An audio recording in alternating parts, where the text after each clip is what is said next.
Assalamualaikum warahmatullahi wabarakatuh. Innal hamdalillah nahmaduhu wa nasta'inuhu wa nastaghfiruh wa na'udzu billahi min shururi anfusina wa sayyiati a'malina. May yahdihillahu fala mudilla lahu wa may yudlil fala hadiya lahu. Wa ashhadu an la ilaha illallah wahdahu la sharika lahu wa ashhadu anna Muhammadan abduhu wa rasuluh. Ya ayyuhalladzina amanu taqullaha haqqa tuqatih wa la tamutunna illa wa antum muslimun. Amma ba'd, فإن أصدق الحديث كتاب الله وخير الهدي هدي محمد صلى الله عليه وعلى آله وسلم وشر الأمور محدثاتها وكل محدثة بدعة وكل بدعة ضلالة وكل ضلالة في النار.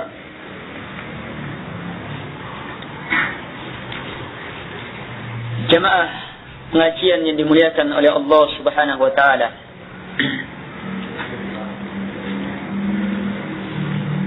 Pada pertemuan yang lalu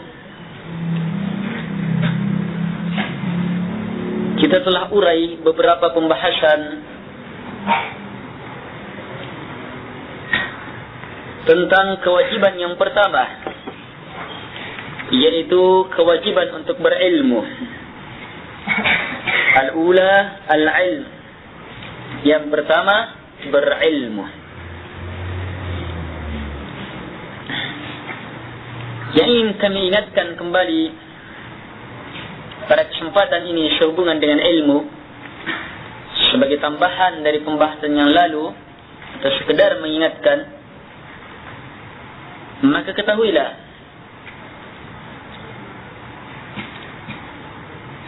dalam menuntut ilmu, keberhasilan itu ditentukan dengan mujahadah,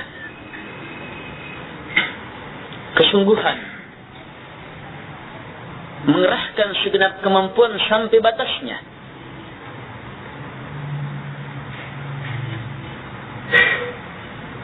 Bersungguh-sungguh dalam mempelajari agama Allah Subhanahu wa taala, dan bukan hanya sekedarnya. Betul-betul ingin dan melakukan upaya untuk memahami ayat demi ayat yang terdapat dalam Al-Quran. Demikian pula hadis demi hadis Rasulullah sallallahu alaihi wasallam. Kita resapi maknanya dengan kesungguhan dan kesungguhan. Sebab kesungguhan adalah kunci. Tanpa kesungguhan, maka sulit jamaah pintu-pintu hidayah itu terbuka. Allah Subhanahu wa taala berfirman menjelaskan kunci ini. Walladzina jahadu fina lanahdiyannahum subulana. Orang yang bermujahadah, bersungguh-sungguh, fina pada kami ini, pada jalan kami ini, lanahdiyannahum subulana. Pasti dan pasti kami akan berhidayah ke jalan-jalan kami. Coba lihat, kata Allah, walladzina jahadu, orang-orang yang jahadu, betul-betul melakukan jihad, fina, pada kami, di jalan kami. Yang seperti ini kata Allah, lanahdiyannahum, pasti, sungguh kami akan berhidayah mereka kemana? Subulana, ke jalan-jalan kami. Masuk di dalamnya kesungguhan dalam menuntut ilmu, maka akibatnya pasti Allah Subhanahu wa taala buka pintu-pintu ilmu itu. Mujahadah dan mujahadah.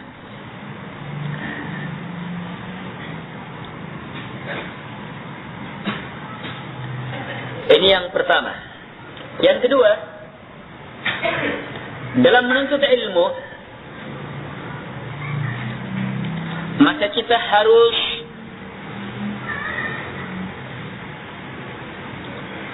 ikhlas, betul-betul karena Allah dan semata-mata kepada Allah Subhanahu wa ta'ala. Jangan sekali-sekali upaya kita menuntut ilmu tercampur dengan maksud-maksud yang menggugurkan atau yang menodai keikhlasan itu. Tuntut ilmu setinggi-tingginya, tapi bukan untuk berbangga-bangga. Tuntut ilmu sedalam-dalamnya, tapi bukan untuk memperbodoh orang-orang yang semakin bodoh. Tuntut ilmu dengan sebanyak-banyaknya, tapi bukan untuk dipakai berdebat. Tapi semata-mata kita tuntut ilmu karena Allah, kepada Allah Subhanahu wa ta'ala. Dengan kesadaran bahwa kita ini hamba, lahir dalam keadaan tidak tahu.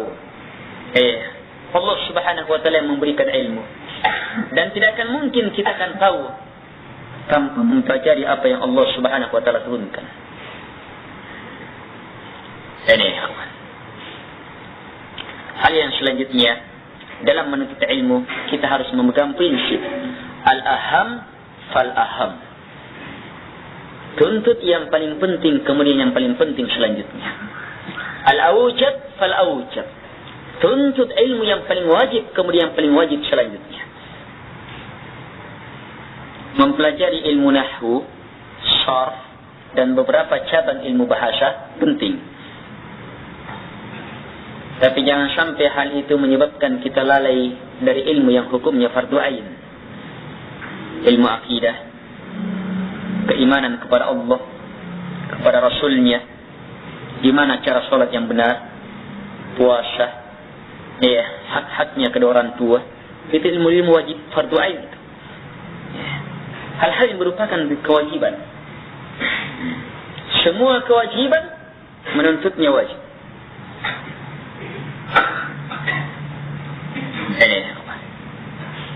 Demikian seterusnya. Pegang kaidah al-aham fal-aham. Dahulukan yang paling penting, kemudian yang paling penting selanjutnya. Yang paling wajib, kemudian yang wajib selanjutnya. Yang paling mendasar, kemudian landasan selanjutnya.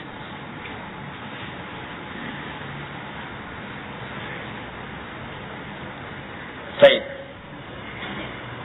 Selanjutnya kita bahas hal yang kedua.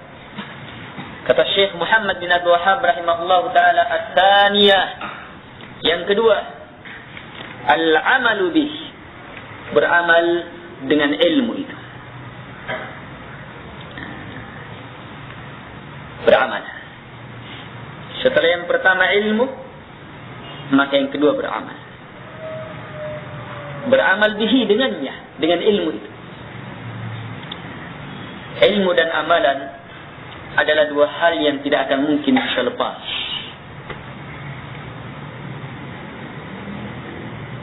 Dua hal ini tidak akan mungkin bisa lepas. Kapan salah satunya lepas, maka rusak. Kalau dia hanya berilmu tanpa beramal, maka ilmu itu akan merusak. Akan menjadi bencana bagi dia. Kapan dia beramal tanpa dasar ilmu, maka amalan itu akan menjadi bencana bagi dia. Kalau dia berilmu, walaupun ilmunya benar, tapi kalau tidak diamalkan, maka akan jadi bencana bagi dia. Kenapa?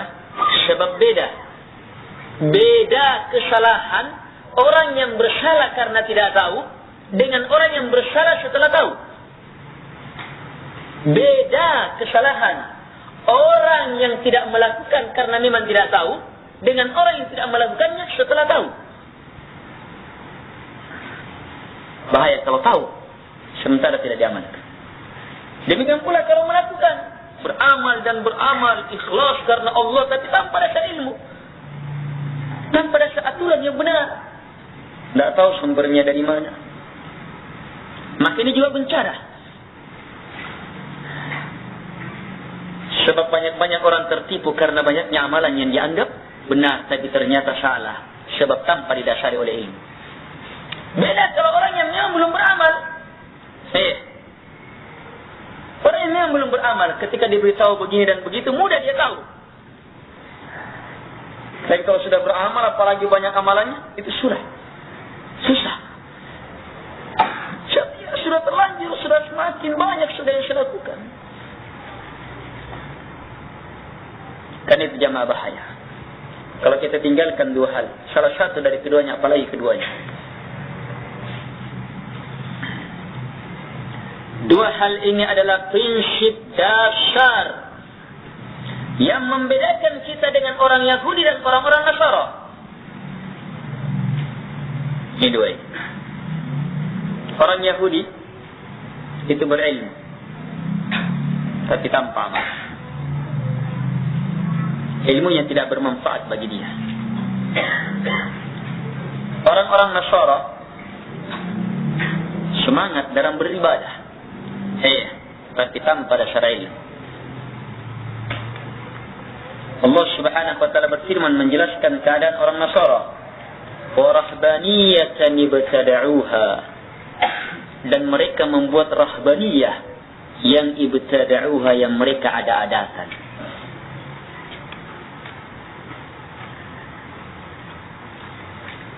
Semangat beribadah, semangat ini karena semangatnya, semangat yang mendukung, semangat yang mengontrol dia, bukan ilmu lagi. Buat ibadah-ibadah karena dasar semangat. Tidak dikontrol lagi oleh ilmu. Sebaliknya orang Yahudi pintar, dikenal sebagai orang berilmu. Ada permasalahan di kalangan orang-orang Arab, permasalahan tentang keberagamaan, itu lari ke orang-orang Yahudi. Sebab mereka dianggap orang berilmu ketika itu. Dan di antara bukti keilmuan mereka, Nabi Allah Subhanahu wa taala menjelaskan bahwa mereka mempunyai ilmu, pengetahuan tentang Rasulullah sallallahu alaihi wasallam itu mengalahkan ilmu dan pengetahuan mereka tentang anak mereka. Lebih tahu mereka tentang siapa, bagaimana itu Rasulullah sallallahu dari anak mereka. Tapi bersama dengan itu, mereka yang paling ingkar kepada Rasulullah sallallahu. Bahkan orang-orang Madinah itu banyak tahu sifat-sifat Nabi SAW sebelum terutus dari orang-orang Yahudi yang ada di Madinah. Dan setelah Nabi SAW terutus, orang-orang Madinah haji, sebab orang musyrikin sudah haji. Ini masih ada sisa-sisa. Agama Nabi Ibrahim haji, agama Nabi Ismail alaihissalam haji. Mereka ketika haji pergi ke Mekah, ketika itu Nabi SAW telah terutus, Nabi SAW dakwahkan Islam. Mereka melihat tanda ini sama, sifat ini sama dengan disifatkan oleh orang-orang Yahudi. Hidayah Allah Subhanahu wa taala turun, mereka pun Islam. Tapi ketika didengar oleh orang-orang Yahudi, mereka tidak mau menerima. Kenapa? Hasad, kedengkian. Ini merusak ilmu jemaah. Jadi kaum muslimin harus berilmu dan beramal. Ilmu mereka harus lahir dalam amalan. Amalan mereka harus landasannya ilmu.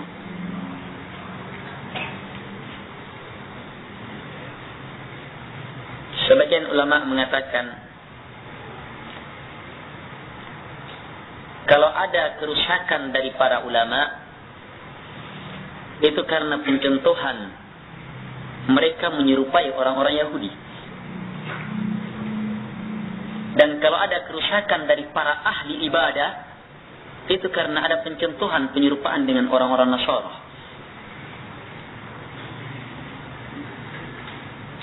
Para ulama ada penyerupaan dengan orang-orang Yahudi, sebab mereka tahu itu halal. Tapi saat ini tidak bisa dikatakan halal. Jangan dulu, berbahaya terhadap kedudukan. Jangan gaji saya dicopot. Ini kesempatan dapat tender besar ini. Dan yang semisal itu. Itu penyerupaan terhadap orang-orang Yahudi. Yang beribadah, semangat ibadah, semangat melakukan amalan demi amalan di masjid atau di luar masjid. Membuat aturan-aturan dalam berzikir, dalam sholat, dalam puasa, dalam berbagai macam yang tidak diatur dalam agama. Macam ini penyerupaan dengan orang-orang Yahudi, orang-orang Nasara yang semangat dalam beribadah tapi tidak mau mendasari ibadahnya dengan ilmu. Kita kaum muslimin berilmu dan beramal.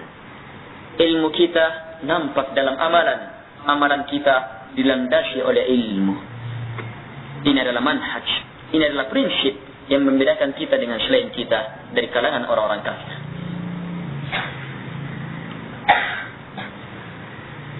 Al-ikhwah rahimakumullah. Ada doa dalam Al-Quran, dalam suratul Fatihah. Suratul Fatihah wajib dibaca. La salata liman lam yaqra' bi Fatihatil kitab. Tidak ada salat bagi mereka yang tidak baca Al-Fatihah.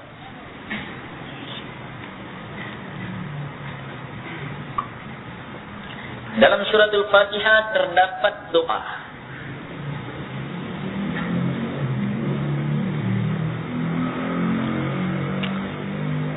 Doa ini terdapat dalam surah yang seagung-agung surah. Surah yang semulia-mulia surah. Suratul Fatihah. Dia adalah Ummul Quran, induknya Al-Quran. Nabi SAW menegaskan tidak pernah diturunkan surah yang semisalnya sebelumnya. Tidak ada surah yang semisal Al-Fatihah dalam Taurat, dalam Injil, dalam Zabur, dan dalam Al-Quran. Tidak ada yang semisal dengan Al-Fatihah. Dan beruntung kita jamaah, Allah Subhanahu wa ta'ala jadikan surat Al-Fatihah ini sebagai rukun dalam solat kita. Dan solat adalah ibadah yang termulia dalam Islam. Fatihah harus berbaca. Di dalam surat Al-Fatihah, surah yang sangat luar biasa ini terdapat doa. Doa yang sangat berhubungan dengan pembahasan kita. Ihdinas siratal mustaqim. Ihdina, tuntun kami ya Allah, beri kami hidayah. As-siratal mustaqim. Ini uraiannya panjang. Ada jenjang-jenjang hidayah. Hanya singkatnya, tuntun kami kepada jalan yang lurus, masuk, dan tuntun pula kami agar supaya kokoh berada di atas jalan yang lurus ini dan terus bisa meningkat dan tidak keluar lagi dari jalan yang lurus ini. Jadi hidayah kepada jalan yang lurus yang kita minta, masuk dan kokoh berada di atasnya, meningkat dan terus meningkat sampai berjumpa dengan Allah Subhanahu wa taala. Jadi ihdinas siratal mustaqim bukan hanya sekedar permintaan hidayah masuk ke dalam as-siratal mustaqim, tidak. Walaupun kita sudah masuk, tetap perlu doa ini. Sebab ketika kita sudah berada di atas jalan yang lurus, kita perlu doa supaya kokoh di atas jalan itu. Sama orang kalau sudah melakukan perjalanan, sudah masuk di jalan sudah. Bagus sudah dapat jalan. Tetapi yang jalan kan macam-macam. Ada yang di tengah jalan tidak tahu jalan selanjutnya. Ada yang tidak tahu rambu-rambu, ada yang tidak tahu bahwa di sana ada lubang, ada yang tidak tahu bahwa di sana ada gundukan. Ada yang tidak tahu bahwa ada ini, ada ini. Kita perlu hidayah, perlu pertolongan supaya bisa selamat dalam perjalanan. Dan bisa terus meningkat. Ihdinas siratal mustaqim. Siratal ladzina an'amta 'alaihim. Jalan orang-orang yang kamu beri nikmat atas mereka. Ini pendorong kita. Pendorong kita yang terus menerus. Kita akan berusaha meningkat dan meningkat, memperhebat dan memperhebat kecepatan langkah kita, kekuatan perjalanan kita. Luar biasaan perjalanan kita. Sebab kita tahu jalan ini adalah jalan penuh kenikmatan. Siratal ladzina an'amta 'alaihim. Jalannya orang-orang yang kamu beri nikmat atas mereka ya Allah. Kapan orang yakin ini maka luar biasa. Nikmat itu perjalanan.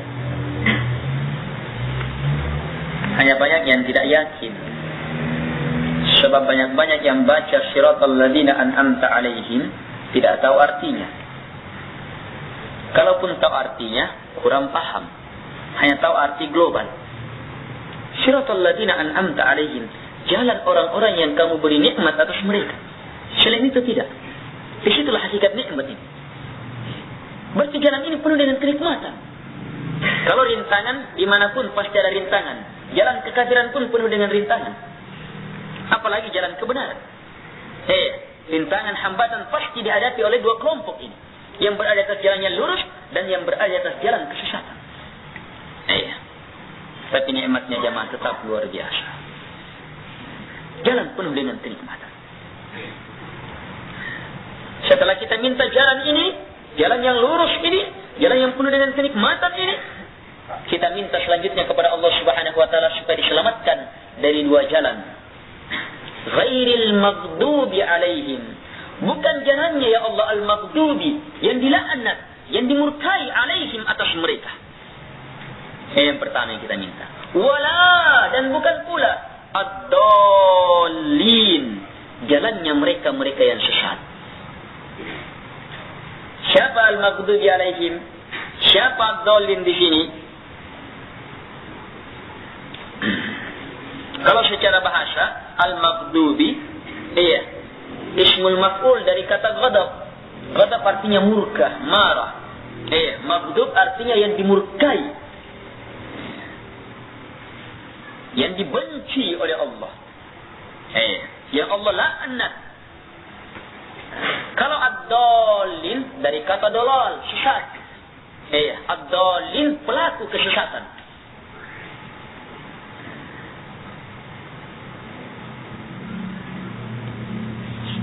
Siapa mereka? Kalau secara bahasa mencakup semua yang dimurkai, semua yang sesat. Tapi siapa? Dalam penafsiran, mau memahami ayat secara benar, pahami ayat dengan ayat. Sebab ayat yang satu dengan ayat yang lain tidak akan mungkin bertentangan. Yang kedua, pahami ayat dengan sunnah. Langsung penjelasan Rasulullah Sallallahu Alaihi Wasallam. Tidak ada yang salah itu, pasti benar. Yang menyelisihinya pasti salah.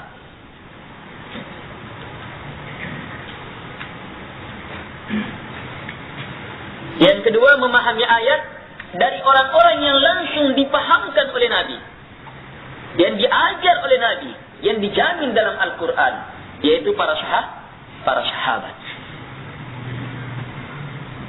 Kemudian siapa? Memahami ayat dari murid-muridnya para sahabat. Murid-muridnya sahabat ya di sinilah muncul Muqatil, Mujahid,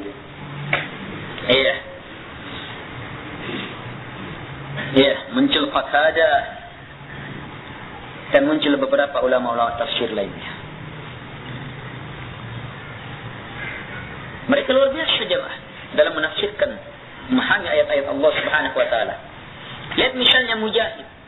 Ini berguru dari sahabat Ibnu Abbas. Sahabat Ibnu Abbas ini langsung dapat doa langsung dari Nabi. Allahumma 'allimhu at-ta'wil, Allahumma faqihhu fid-din. Allah mintakan doa supaya difaqihkan dalam agama, diajarkan hakikat tafsir. Tahu kandungan ayat kemana arah. Dan doa ini terkabul. Sehingga jadilah beliau ulama sahabat yang sangat luar biasa dalamnya dalam memahami ayat-ayat Allah Subhanahu wa taala. Mujahid melazimi Ibnu Abbas radhiyallahu anhu. Sampai-sampai kata beliau tak satu pun ayat kecuali pasti beliau telah tanyakan. Dan ini bukan berulang, bukan satu kali. Berulang beberapa kali mereka khatamkan Al-Quran, selesaikan Al-Quran, dan tiap ayat beliau tanya apa maunya, apa tafsir.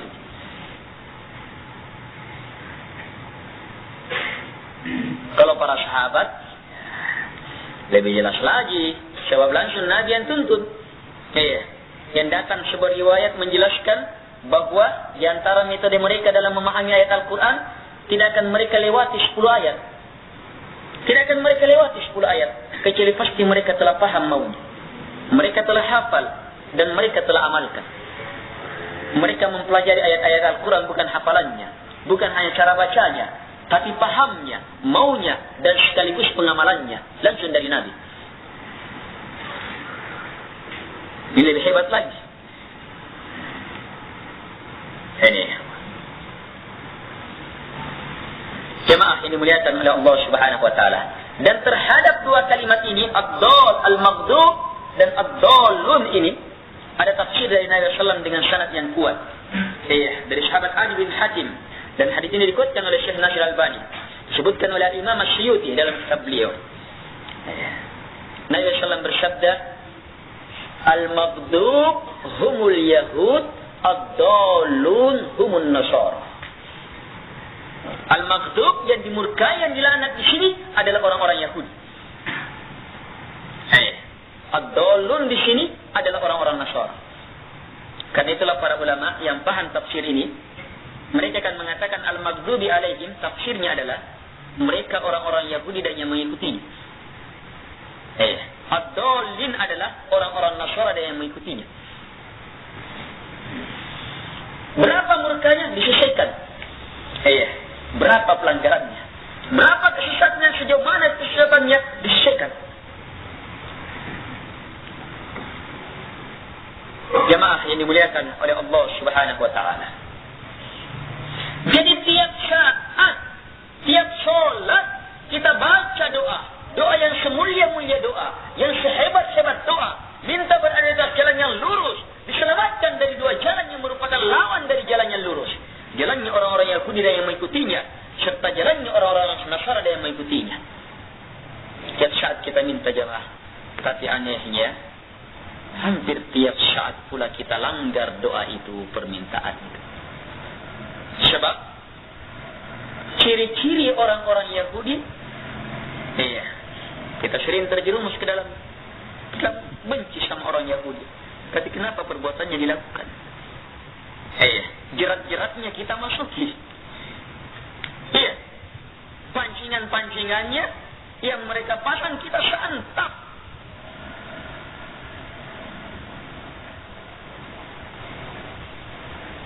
Benci sama orang-orang Nasara sebagai tuntutan keimanan.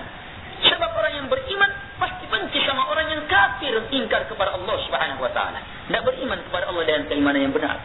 Orang yang mengimani Rasulullah pasti benci kepada mereka-mereka yang tidak beriman kepada Rasulullah.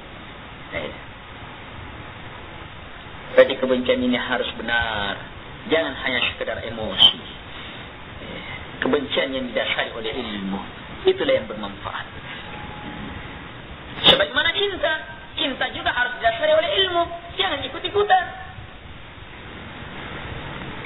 Kalau cintanya didasari oleh ilmu, betul-betul karena Allah, bencinya didasari oleh ilmu, betul-betul karena Allah, ini adalah ukuran keimanan yang sangat tinggi. Man ahabba lillah wa abghada lillah wa a'ta lillah wa mana'a lillah faqad istakmala al-iman, kata Rasulullah. Siapa yang mencintai karena Allah, membenci juga karena Allah, memberi karena Allah, tidak memberi juga karena Allah, maka sungguh telah sempurna imannya. Baik jemaah, kita selalu minta diselamatkan dari orang-orang Yahudi, jalannya mereka, dari jalannya orang-orang Nasara. Dan sementara sifat-sifat mereka, jalan-jalan mereka, prinsip-prinsip mereka, terus mereka kita lakukan. Dan tidak akan mungkin selamat umat Muhammad SAW. Ada saja yang terjerumus. Bagaimana tidak jemaah? Nabi SAW telah peringatkan umatnya. La tattabi'unna sanana man kana qablakum, shibran bi shibra, wa dira'a bi dira'a, hatta law dakhalu juhra dabbin la dakhaltumuh. Qila ya Rasulullah al-yahud wan nasara, qala faman. Nabi SAW bersabda, la tattabi'unna, sungguh, pasti. Ini minimal 3 penuat di sini. La terikat pada sumpah sebelumnya. Kalau tidak disebutkan pada kalimat sebelumnya, maka dia dianggap mustatir, dianggap ada, walaupun tidak nampak. Orang yang tahu bahasa Arab pasti tahu ini ada sumpah sebelumnya. Kalau lain, la tattabi'unna, tattabi'u, kamu akan mengikuti. Kemudian setelah kamu mengikuti, ada kata enna, nun yang ditasydid di fathah. Ini namanya nun taukid, nun penguat. Jadi ada sumpah. Kemudian ada la, berfungsi menguatkan pula, dan diakhiri dengan nun, berfungsi menguatkan pula. Minimal 3 penguat. Sungguh, betul-betul, pasti kalian akan mengikuti. Mau ditambah penguatnya? Siapa yang beritakan? Rasulullah SAW. Pasti kan? Walaupun Nabi tidak katakan sungguh, kalau Nabi beritakan pasti benar. Coba lihat peringatan ini. Sungguh, betul-betul, pasti. Iya. Pasti jamaah, kalian akan mengikuti sunana, atau bisa dibaca sunana, sunnah-sunnahnya. Iya. Man kana qablakum, orang-orang sebelum kalian. Peringatan Rasulullah kepada umatnya supaya berhati-hati. Sungguh pasti kalian akan mengikuti orang-orang sebelum kalian. Bagaimana caranya? Shibaran bi shibara, sejengkal sejengkal. Sedikit demi sedikit.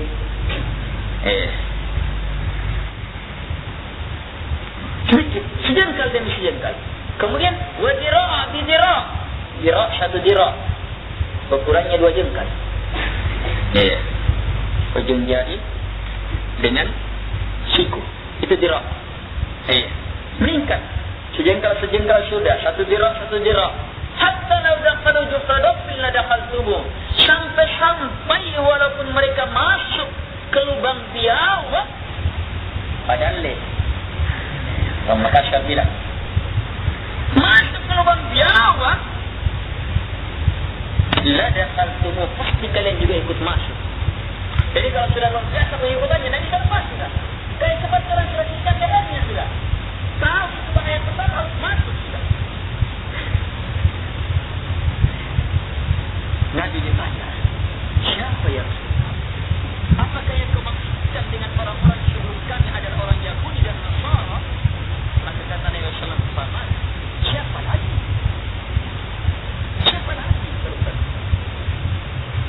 Peringatan jamaah, kita minta kebiasaan dalam surat Al-Fatihah. Hati-hati terhadap peringatan Nabi. Ada dan ada pasti.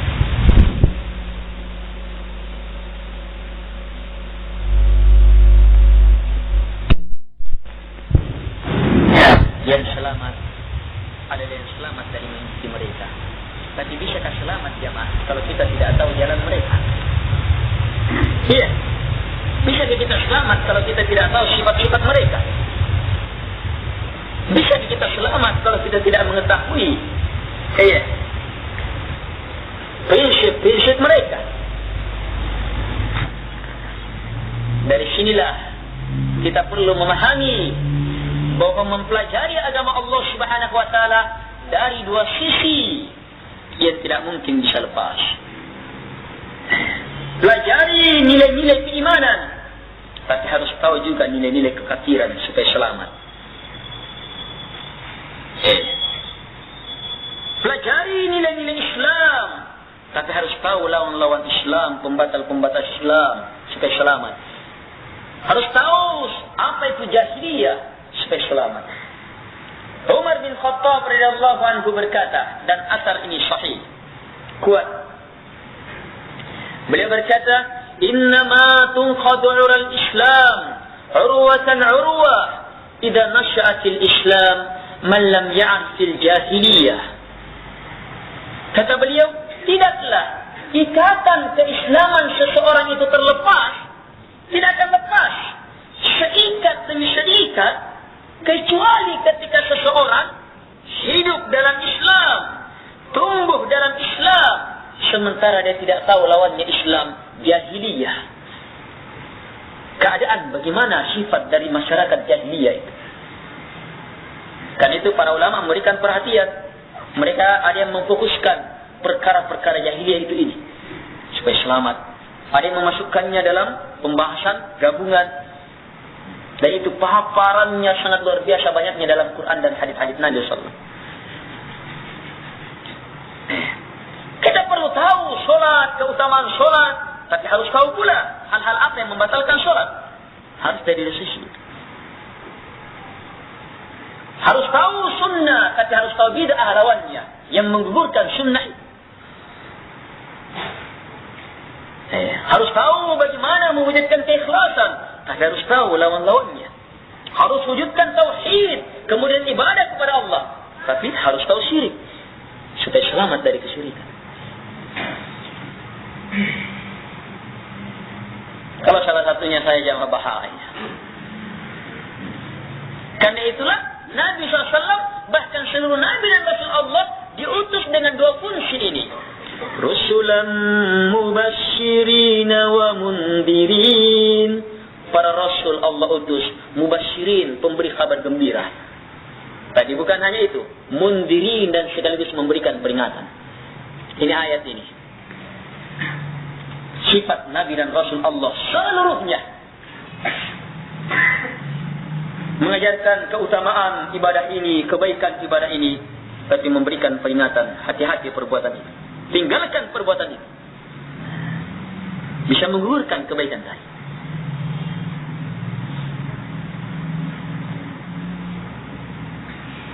Lihat awal keislaman kita dan sekaligus ukuran keislaman yang tertinggi, keimanan yang tertinggi. La ilaha illallah, awal keislaman kita. Dan keimanan yang tertinggi, kata Nabi SAW adalah la ilaha illallah pula. Tidak lepas dari dua ini. La ilaha illallah. Penafian dan penetapan. Terdiri dari dua ini. La ilaha.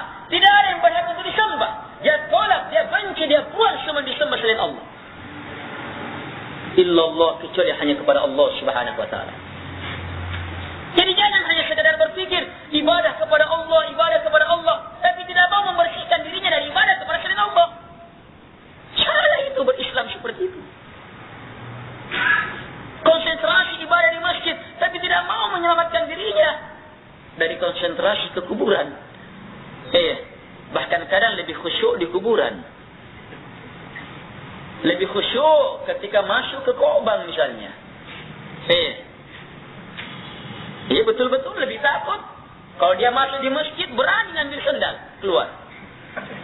Tapi coba dia berani ngambil sendal di kubang. Tidak berani itu. Penjagaannya keras lagi.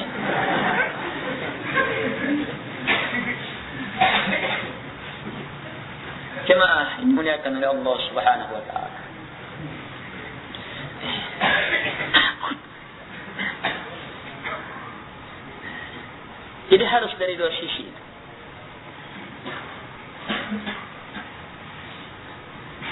Lihat yang kita minta dalam surat Al-Fatihah. Kita minta jalan yang lurus. Salah permintaan kita kalau kita tidak tahu jalan yang lurus. Kita minta Allah tuntun jalan yang lurus, sementara kita tidak tahu mana itu jalan yang lurus. Pelajari jalan yang lurus. Tapi ingat, permintaan kita bukan hanya itu. Ada permintaan penolakan. Ghairi, selainnya. Selamatkan dari yang ini ya Allah. Al-maghdubi alaihim waladdallin. Gimana bisa selamat kalau tidak tahu?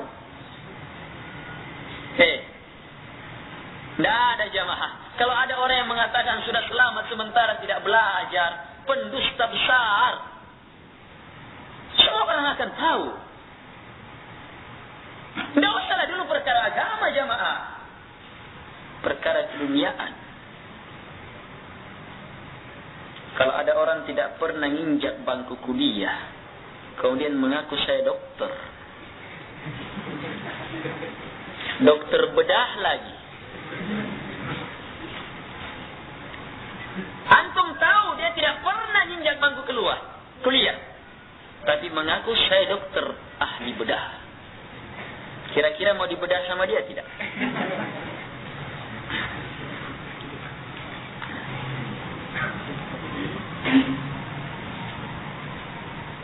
Jemaah yang dimuliakan oleh Allah Subhanahu wa ta'ala. Dari dua sisi.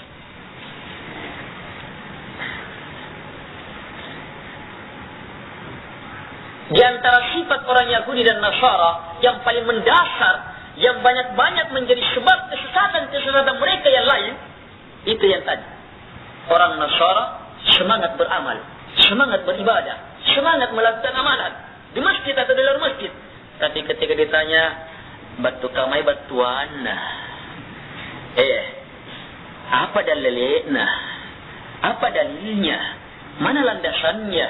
Tidak tahu. Sementara dia tahu dasar agama Al-Quran dan Sunnah. Dia tahu itu. Tidak ada orang Muslim yang tidak tahu itu. Dasar agama Al-Quran dan Sunnah. Terus kalau ditanya, mana dasar amalanmu ini? Dia tidak tahu mana dalilnya, Qurannya, mana hadis. Ini kebanyakan kaum muslimin jemaah. Dan inilah hakikat kemunduran. Inilah hakikat kelemahan yang dengannya kita mudah diombang-ambingkan oleh musuh-musuh Allah Subhanahu wa taala.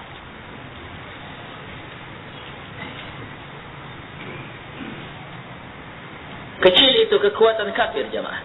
Betul-betul kecil kalau kita miliki kekuatan Islam. Tapi Islam yang sebenarnya, yang berada di atas ilmu dan amalan. Ilmu, amalan. Dia pelajari untuk diamalkan.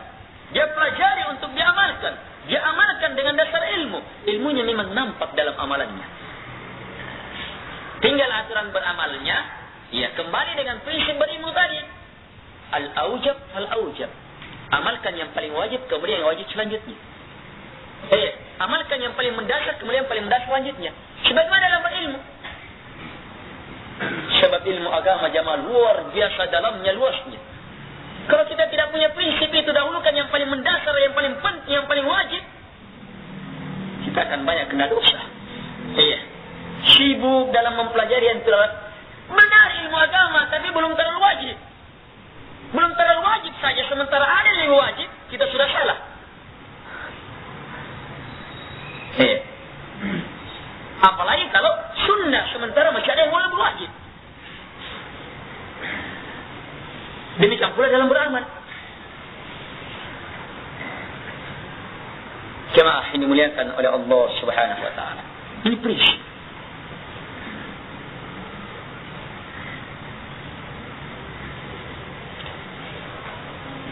Ada orang pelaku syirik, datang ke kuburan minta punya jimat, dia yakini hebatnya jimatnya, luar biasanya, punya ilmu kebal dan macam-macam. Bersamaan dengan itu tidak sholat juga, minum lagi. Sebentar-sebentar hilang ayamnya orang. Gimana caranya memperbaiki? Dia sholat.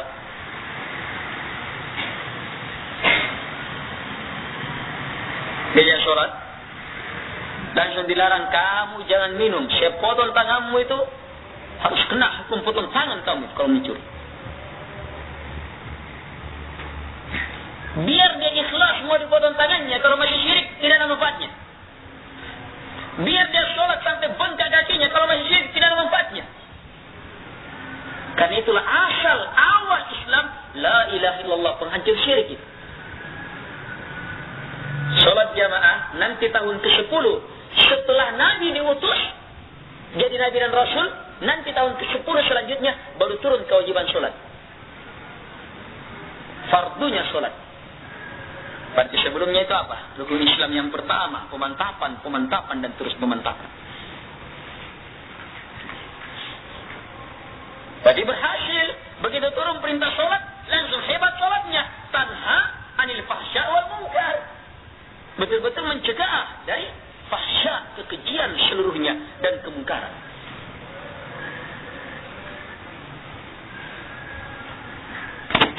Jemaah yang dimuliakan oleh Allah Subhanahu wa taala.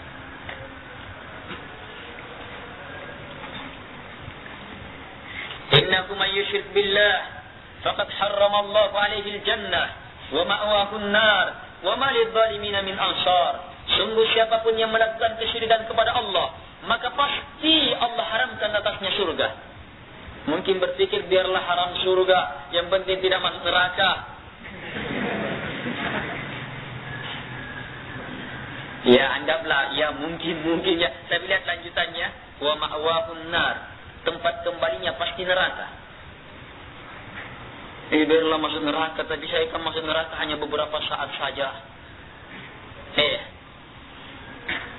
Kalau orang pelaku syirik jamaah bukan beberapa saat. Wa ma lidh-dhalimin min ansar. Sama sekali tidak ada yang bisa menolong bagi orang-orang yang zalim itu. Syirik kezaliman, inna syirka la zulmun azim. Sungguh kesyirikan itu adalah kezaliman yang terbesar.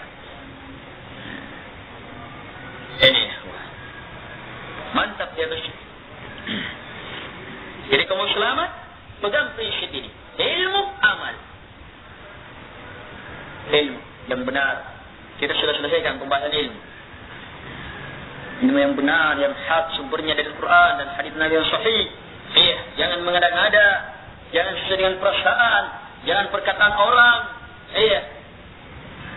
Al-haqqu min rabbik fala takunanna minal mumtarin. Kebenaran hanya datangnya dari Allah Subhanahu wa taala. Jangan sekali-sekali kalian ragu. Berarti haram memperhadapkan keraguan di hadapan apa yang Allah Subhanahu wa taala datangkan. Yang ada yakin, terima, tulus. Terima, ilmui, amalkan. Hei, tidak bisa lepas. Kalau kita tanam pohon, capeknya ditanam, dipupuk, di apa ya, ternyata tidak berbuah akhirnya. Mau dibiarkan terus ditanam, biarkan terus itu, mengganggu, tidak bagus juga pemandangannya, sia-sia betul jamaah. Ilmu tanpa amalan. Kemudian dari kedua kesalahan ini yang paling mengerikan, yang sudah tahu kemudian tidak amalkan. Itu yang paling mengerikan. Makanya dia dapat al-maghdubi alaihim, yang dilaknat. Yahudi kan sesat juga kan? Tapi karena sesatnya luar biasa, ada dapat gelar al-maghdubi alaihim. Kena dia di situ. Sebagaimana kata penyair, in kunta la tadri fatilka musibah, wa in kunta tadri fal musibatu a'zamu. Jika kamu tidak tahu, maka itu musibah. Tapi jika kamu sudah tahu, musibahnya lebih besar. Jelas ya? Jika tidak tahu, tapi tetap tidak tahu, terjerumus musibah itu. Siapa suruh tidak tahu, siapa suruh tidak belajar, salah itu. Tapi kalau sudah tahu tetap, makin musibahnya lebih besar. Semoga Allah Subhanahu wa taala menyelamatkan kita dari musibah ini dan mengokohkan kita berada di atas jalan yang lurus ini, jalan ilmu dan amalan, dan menyelamatkan kita dari jalan ilmu tanpa amalan dan dari jalan amalan tanpa dasar ilmu. Allahumma amin ya arhamar rahimin. Subhanakallahumma hamdik, asyhadu an la ilaha illa anta, astaghfiruka wa atubu ilaik. Sallallahu alaihi wa sallam Muhammad wa alihi wasallam.